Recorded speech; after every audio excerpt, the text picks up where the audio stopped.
नमस्कार। हिंदी साहित्य की ऑनलाइन कक्षा में आपका हार्दिक स्वागत है। आज हम जिस टॉपिक का अध्ययन करने जा रहे हैं वह BA तृतीय वर्ष प्रश्न पत्र फर्स्ट के भक्ति काव्य से संबंधित है। टॉपिक का नाम है पद्मावत के आधार पर जायसी की प्रेम व्यंजना या प्रेम पद्धति को समझाइए।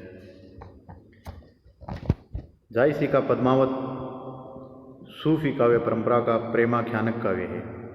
यह प्रबंध काव्य फारसी प्रेम पद्धति पर लिखा गया है।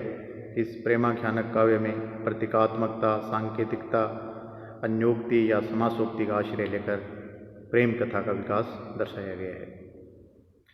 जायसी ने अपने प्रेम काव्य पद्मावत का निर्माण फारसी प्रेम पद्धति पर ही किया है, इसलिए इसमें सूफियों की मान्यता के अनुसार प्रेम की पीर, विरह वेदना एवं अनुपम सौंदर्य आदि के वर्णन की प्रधानता है, जिसमें मूलतः सांकेतिकता या प्रतीकात्मकता के आधार पर कथा का निर्माण किया गया है। सूफी पद्धति पर वर्णित प्रेम की सबसे बड़ी विशेषता यह होती है कि उसमें इश्क मिजाजी के द्वारा इश्क हकीकी में सिद्धांत का प्रतिपादन किया जाता है। इश्क मिजाजी का अर्थ है लौकिक प्रेम और इश्क हकीकी का अर्थ है ईश्वर से प्रेम, अर्थात लौकिक प्रेम से चलते चलते कथा अंत में ईश्वरीय प्रेम में तब्दील हो जाती है या परिवेशित हो जाती है। दूसरे शब्दों हम कह सकते हैं लौकिक प्रेम के आधार पर अलौकिक प्रेम का वर्णन किया जाता है। इसके लिए प्राय सूफी कवि सांसारिक व्यक्तियों के प्रेम की चर्चा किया करते हैं और उनके द्वारा ईश्वरीय प्रेम की अभिव्यक्ति करते हैं। नायक नायिका में प्रेम पैदा करने के लिए सौपन दर्शन, चित्र दर्शन, सौंदर्य प्रशंसा या कभी कभी प्रत्यक्ष दर्शन की योजना की जाती है, जिससे आकृष्ट होकर एक प्रेमी अपनी प्रियतमा से मिलने के लिए आतुर हो उठता है तथा अपने लक्ष्य की प्राप्ति के लिए अथक परिश्रम और प्रयत्न करता हुआ सर्वस्व त्याग देता है और अंततः अपने प्रेमी को प्राप्त करने में सफल हो जाता है। ये है इनका लौकिक रूप। और अलौकिक रूप में लिया जाए तो एक प्रेमी है वो विभिन्न प्रकार की परिस्थितियों का मुकाबला करते हुए ईश्वर को प्राप्त हो जाता है, अर्थात बकाकर फना की प्राप्ति करता है। या हम कह सकते हैं कि जो सूफियों के चार चरण हैं, जैसे तरीयत, शरीयत, मारिफत और हकीकत, तो तरीयत शरीयत से प्रेम शुरू होकर अंत में हकीकत या मारिफत में बदल जाता है और वहाँ प्रेमी और प्रेमिका का ऐक्य हो जाता है।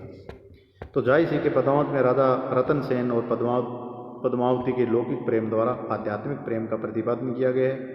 इसके लिए जायसी ने पद्मावती के अनुपम तथा अद्वितीय सौंदर्य की प्रशंसा द्वारा राजा के हृदय में प्रेमाभाव को जागृत किया है, जिसमें पद्मावती के प्रेम में आकृष्ट होकर राजा रतन सेन चित्तौड़ छोड़कर तथा योगी बनकर सिंहल द्वीप की यात्रा पर निकल पड़ता है।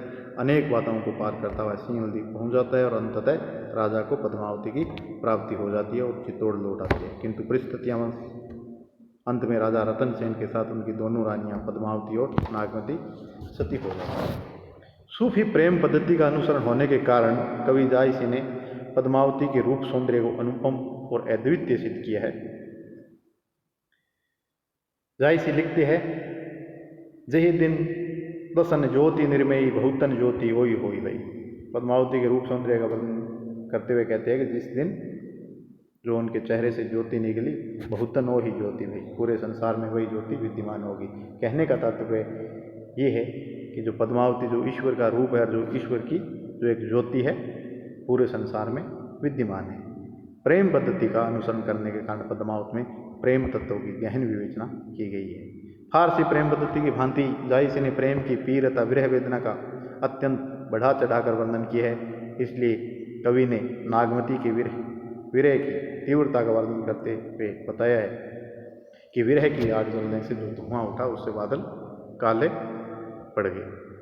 जायसी लिखते हैं, अस पर जरा विरह कर उठा, मेघ साई भय धूम जो उठा, समुद्र पानी जरी खार बा धुआं रहा जग जाए। फारसी प्रेम पद्धति का अनुसरण होने के कारण ही कथा के बीच बीच में आध्यात्मिक संकेतों की भ्रमवार मिलती है और इसी के अंतर्गत सिंहलदीप को ब्रह्मलोक, पद्मावती को ईश्वर आदि बताया गया है। अतः स्पष्ट रूप से कहा जा सकता है कि पद्मावत में जायसी की प्रेम कथा का मूलाधार तो भारतीय है, किंतु उसकी जो प्रेम पद्धति है वो पूर्णतः फारसी है या सूफी प्रेम पद्धति पर आधारित है। वस्तुतः इसमें लौकिक प्रेम के द्वारा आध्यात्मिक प्रेम की विवेचना की गई है। धन्यवाद।